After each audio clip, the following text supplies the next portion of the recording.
9h48 sur Europe 1, opération lobbying d'Emmanuel Macron au Vatican avec un point d'interrogation. Alors l'Élysée dément la volonté du président d'interférer dans le prochain conclave qui débute, vous le savez, mercredi prochain. D'ailleurs, à ce sujet, chers auditeurs d'Europe 1, je peux vous dire qu'on est en train de préparer avec la direction d'Europe 1 tout un dispositif parce que il est tout à fait possible que le nom du nouveau pape, sachant que le conclave commence mercredi, soit annoncé en fin de semaine. Donc nous serons mobilisés. Toutes les informations, vous les aurez chez nous.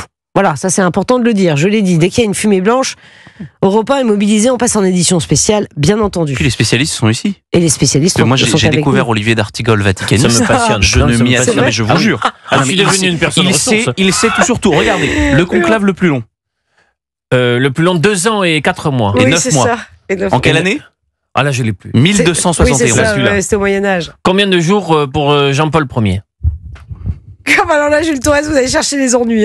812. 33 jours. 812, 33 jours. Voilà. Mais là, ce qui se passe avec Emmanuel non, mais alors, c'est quoi cette histoire ? Il paraît qu'il va inviter à déjeuner les cardinaux français. Emmanuel Macron aime bien gérer les relations, les DRH, voilà, DRH pour l'équipe de foot, DRH pour beaucoup de choses. Là, il y a quand même quelque chose de singulier. Pour la première fois, le nom d'un cardinal électeur français circulait positivement dans la presse italienne, à savoir ça veut dire que ce ne sera pas lui. Aveline, ça se passe toujours comme ça. Le Marseillais. Oui.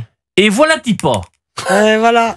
Que Emmanuel Macron a voulu y mettre son grain de sel en convoquant les cardinaux électeurs. Cela a été très mal vécu par la presse italienne. Bien sûr, c'est de l'ingérence. Et par d'autres personnes en disant mais de quoi vient-il se mêler ? Il n'y a rien de pire que que c'est le sabre et le goupillon. Il n'y a rien de pire que une telle initiative. Donc ça crée une ambiance qui a tourné pour les Français.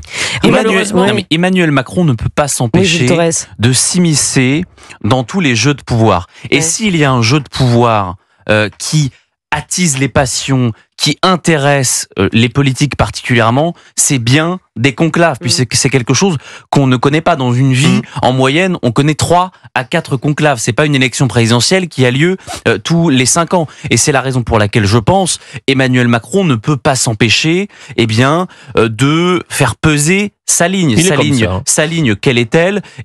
C'est plutôt celle du pape François, et c'est donc celle, par définition, de monsieur Aveline, cardinal proche de Marseille, qui était proche du pape François et qui a été nommé par le pape François. Et ça montre aussi pour Emmanuel Macron un besoin, c'est un réel besoin de mettre son pouvoir, de mettre tout ce qu'il peut mettre de lui dans les affaires, non pas seulement du pays, mais de tous les autres pays. On voit bien qu'il s'agit sur la sphère internationale, on voit bien qu'il s'agit sur tous les sujets où il peut avoir une influence. Mais là, ça se fait pas. Parce que dans le pays réel, donc, ça veut dire bien que sûr que ça se fait pas, mais parce que dans le pays réel, il n'a aucune prise. On a un Premier ministre, François Bayrou, qui fait ce qu'il veut. D'ailleurs, il s'est quasiment autonomé à Matignon.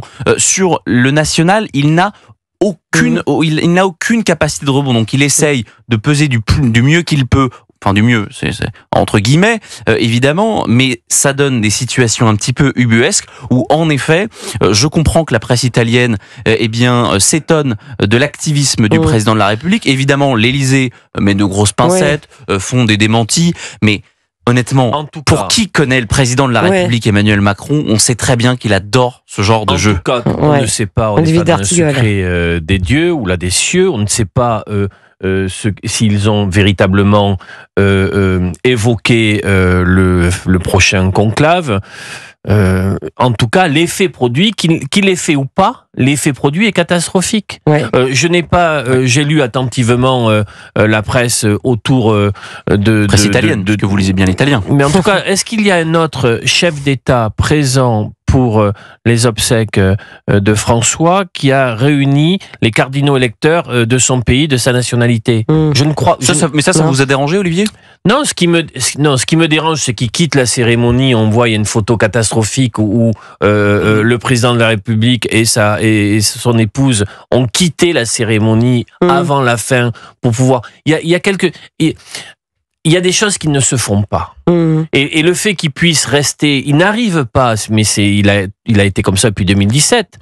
Sur certains moments, il n'arrive pas à rester en place et ne pas produire la parole ou le comportement dont on peut se dire Non, c'est pas terrible. Ça. Mais parce que la communication d'Emmanuel Macron, c'est quasiment du théâtre. Et d'ailleurs, l'une de ses passions dans la vie, et c'est comme ça qu'il a rencontré sa future femme, c'est le théâtre. Et donc, parfois, eh bien, ça peut donner une communication un petit peu loufoque, la mise en scène permanente. Parfois, ça peut fonctionner. Pardonnez-moi, on l'a commandé ici la semaine dernière. Le premier grand débat. Et encore la semaine dernière à Rome. Cet événement de diplomatie avec Donald Trump, Volodymyr Zelensky, Emmanuel Macron qui se mettent en scène, ça peut avoir du bon. Le problème, c'est que le pendant, eh bien, de cette communication qui parfois est bien huilée, eh bien, c'est que parfois on a Emmanuel Macron qui fait des vidéos avec des influenceurs et c'est pas approprié. On a Emmanuel Macron qui répond à un influenceur qui se plaint d'avoir eu une amende à un péage et on apprend que c'est complètement faux. On a Emmanuel Macron qui fait des galipettes dans les jardins de l'Élysée. On a Emmanuel Macron, qui peut, eh bien, avoir un style de communication qui peut être parfois déroutant et pas adapté au statut présidentiel. En tout cas, regardez les toits du Vatican et non ceux de l'Élysée pour voir si la fumée blanche sort. Avec un conclave qui semblerait très ouvert, 80% des cardinaux électeurs n'ont jamais participé à un conclave. Ils ont fait connaissance les uns les autres lors des congrégations générales où là on peut voir les personnalités, la vision pour l'avenir de l'Église. Il semblerait, c'est ce que les vaticanistes disent, que l'on va vers un pape, j'ai envie de dire, de consensus, que donc le conclave pourrait être rapide. Sur les 2 derniers conclaves, cela s'est fait en 48 heures. Donc nous verrons et on suivra ça attentivement sur Europe 1. Bien sûr, et en direct évidemment. Quand même, je vous donne les titres de la presse. Macron veut même choisir le pape. Non mais quand même, pour que la presse italienne se rende compte. Il n'a même pas décidé de son propre Premier ministre. Qu'est-ce qu'il va décider du pape? Mais non, mais ça, vous n'avez pas tout à fait tort. Vous vous souvenez quand même. Non mais bien sûr, c'est Bayrou qui s'est imposé. Qui devait être Premier ministre? Je me souviens plus. Il y avait le Cornu. Le Cornu. Le Cornu Lescure. Et puis souvenez-vous, François Bayrou qui est reçu à l'Élysée par Emmanuel Macron. Emmanuel Macron qui annonce à son allié du MoDem qu'il ne sera pas Premier ministre. Et puis là, s'ensuit 1h30 de discussion où il plie complètement le président de la République. Et finalement, il sort de là et il est à Matignon, François Bayrou. Donc, quand on n'est pas capable de nommer son propre Premier ministre, penser qu'on va avoir une influence sur l'élection du pape, où c'est l'élection quand même la plus secrète au monde, je pense que c'est un petit peu... C'est ça, tout est parti d'un déjeuner, Emmanuel Macron se s'est convié à l'Élysée, 4 cardinaux, il y en a 5 en France, mais le 5e était trop vieux pour participer au conclave, souvenez-vous, trop âgé pour participer au conclave, et ce serait parti de ça. Vous pensez vraiment qu'il a organisé ce déjeuner? Oui, ça me choquerait pas. Ouais, pourquoi pas? Bon, c'est parce que c'est quand même, comment dire, c'est des personnalités importantes et on l'a vu ces 2 dernières semaines. Je pense que quand vous regardez par exemple sur Google le nom de Monsieur Aveline ou le nom de Monsieur Bustillo, ils ont été davantage tapés, googlisés depuis la mort du pape. Donc c'est évidemment des personnes, et puis les populations locales, on sait qu'elles placent beaucoup d'espérance. Quand vous allez à Marseille, il y a 3 personnes connues à Marseille, il y a Jules, Basile Boli et le cardinal Aveline. Quand vous allez en Corse, marrer Basile Boli, vous en souvenez-vous? Basile Boli, bien sûr. Pas du tout, vous étiez pas né. Le coup de boule en 93. Oui, c'est ça. Non, mais j'ai le droit d'avoir une petite culture. Encore surtout Napoléon, Bustillo et qui... Voilà, Napoléon, Bustillo et comment il s'appelait qui a été tué en prison. Colonna. Voilà, Monsieur Colonna. Bon.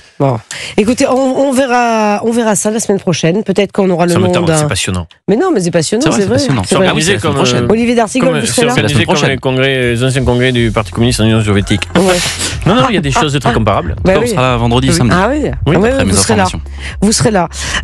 Écoutez, merci beaucoup. 19h57, bientôt 58. Tout de suite sur Europe 1. D'abord le journal de 20h et juste après, Julien Audoul, le porte-parole du RN, sera dans ce studio. À tout de suite.